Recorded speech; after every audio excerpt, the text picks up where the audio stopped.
ગઈ તારીખ 1 જૂને 1/6/2024 રોજ મનીષભાઈ શાહ છે, જે વ્યવસાય પત્રકાર છે, તેઓ એમની મોટરસાયકલ લઈને રિવરફ્રન્ટ ઈસ્ટ તરફથી જતા હતા। એ વખતે બે અજાણ્યા વાહન ચાલક, બે મોટરસાયકલ ઉપર બેસેલ યુવકો આવ્યા। એમને એક બાજુ વાહન થોભાવડાવ્યું। જેવું વાહન થોભાવ્યું એ પૈકીના જે બંને યુવક હતા એ પૈકીના એક યુવકે એમને જમણા અને ડાબા પગના સાથળ ઉપર છરીના ગંભીર ઘાથી ઈજા પહોંચાડેલી। ત્યારબાદ મનીષભાઈને સિવિલ હોસ્પિટલ ખાતે સારવારમાં લઈ જવામાં આવેલા અને એમને આ બનાવ અંગેની ફરિયાદ રિવરફ્રન્ટ ઈસ્ટ પોલીસ સ્ટેશનમાં નોંધવામાં આવેલી। આ ફરિયાદ નોંધાયા બાદ અને એમની સારવાર દરમિયાન આ મનીષભાઈનું મૃત્યુ થયેલું ઈજાના કારણે। ગુનાની ગંભીરતાને ધ્યાને રાખી પોલીસ કમિશનર શ્રી દ્વારા આ ગુનાની તપાસ ક્રાઇમ બ્રાન્ચને સોંપવામાં આવેલી અને ક્રાઇમ બ્રાન્ચ ખાતે પોલીસ ઇન્સ્પેક્ટર વી.બી. આલ દ્વારા આ ગુનાની તપાસ હાથ ધરાઈ રહેલી છે।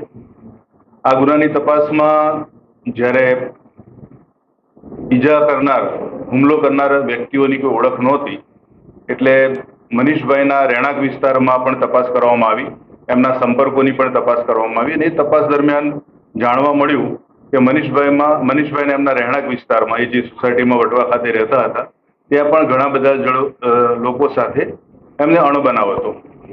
એ પૈકીનો એક જે વધારે ધ્યાને ખેંચે એવી બાબત હતી કે એક યુવરાજસિંહ કરીને એક વ્યક્તિ છે, જેના વિરુદ્ધ વટવા પોલીસ સ્ટેશન ખાતે 2021માં 376 મુજબનો ગુનો મનીષભાઈની પત્નીએ નોંધાવેલો હતો અને એ ગુનાની વિગત મુજબ એમને યુવરાજસિંહ સાથે લગ્નેતર સંબંધ હોવાને કારણે મનીષભાઈ સતત એમની વચ્ચે ઝઘડા થતા હતા। એમના ઉપર ધ્યાન કેન્દ્રિત કરતા વાત સામે આવી કે યુવરાજસિંહને તો જ્યારે જામીન મળ્યા એ 376ના કેસમાં, ત્યારે એમને વટવા પોલીસની હદમાં પ્રવેશવું નહીં એ પ્રકારે નામદાર કોર્ટે હુકમ કરેલો હતો। જેથી એમના ભાઈની પૂછપરછ હાથ ધરવામાં આવતા જાણવા મળેલું કે આ મહિપાલસિંહ જે છે એના વિરુદ્ધ પણ મૃતક મનીષભાઈએ ફરિયાદ નોંધાવેલી છે અને એ લોકો વચ્ચે સતત અણબનાવ રહેલા હતા અને એમની પૂછપરછમાં ખબર પડી કે વારંવાર ઝઘડા થવાના કારણે એણે નક્કી કર્યું હતું કે મનીષભાઈને કોઈ પાઠ ભણાવવો।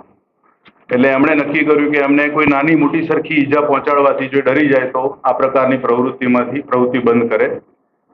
અને એમણે જે મહિપાલસિંહ એમના પરિચિત છે, એક શક્તિસિંહ ચૌહાણ જે સાણંદના છે, એમની સાથે વાત કરી કે આ રીતે એક વ્યક્તિના હાથ પગ તોડાઈ નાખવાના છે અને એ પ્રમાણેનું એમણે 2 લાખ રૂપિયાની સોપારી આપી। આ જે શક્તિસિંહ ચૌહાણ જે છે, એમણે પણ એમના જે પરિચિત હતા આકાશ અલિયાસ અક્કુ વાઘેલા અને અનિકેત ઓડ અને વિકાસ, એમને આગળના કામ માટેના નક્કી કર્યું એટલે એમણે સોપારી આ 3 જણને આપી, 2 જણને, અને એ બંને વ્યક્તિઓને મનીષભાઈનો ફોટો, એમનું રહેણાંક મકાન, આવવા જવાનો રસ્તો, એમના આવવા જવાનો સમય, એ બધું જ એનાથી પરિચિત કર્યા અને જે દિવસે નક્કી કરે કે જ્યારે તમને જતા હોય, પીછો કરતા હોય અને કોઈ એકાંત વિસ્તાર આવે ત્યારે એમના ઉપર હુમલો કરવો।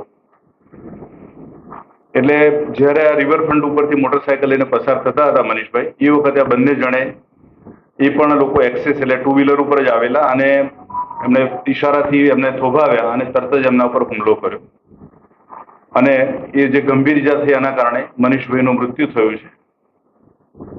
અને આ જે સોપારીનું કામ પૂર્ણ થયું હતું એ જ દિવસે પણ આ જે મહિપાલસિંહ છે, એણે એના બીજા જે સાગરીતો છે, જે લોકોએ સોપારી લઈને આ ગુનાને અંજામ આપ્યો છે, એ લોકોને એના નાણાં પણ આપી દીધેલા હતા। અટક કરવામાં આવેલ છે આ ગુનાના કામે મહિપાલસિંહ, હરિકૃષ્ણ સોસાયટી વટવા, અનિકેત ઓડ એ જુનાવાડા અમદાવાદ ખાતે રહે છે અને વિકાસ એ પણ આપણે અડાજણ સુરત, મૂળ વતન એનું રાજસ્થાનનું છે। આકાશ જે છે એ નારણપુરા, મૂળ વતન એનું ખેડા છે અને આ ગુનાઓ જે આરોપીઓ છે એમનો પણ ગુનાહિત ઇતિહાસ છે। મહિપાલસિંહના વિરુદ્ધમાં વટવા પોલીસ સ્ટેશન ખાતે ગુનો નોંધાયેલો છે। આકાશ ઉર્ફે અક્કુનો ઘાટોડિયા પોલીસ સ્ટેશન ખાતે 307 મુજબનો ગુનો છે અને બીજો પણ મારામારીનો ગુનો નોંધાયેલો છે। અનિકેતના વિરુદ્ધમાં પણ એક હત્યાનો ગુનો નોંધાયેલો છે અને વિકાસના વિરુદ્ધમાં પણ એ લોકો હત્યાનો ગુનો અથવા ચોરીના ગુના નોંધાયેલા છે. એટલે તમામ આરોપીઓ ગુનાહિત ઇતિહાસ ધરાવે છે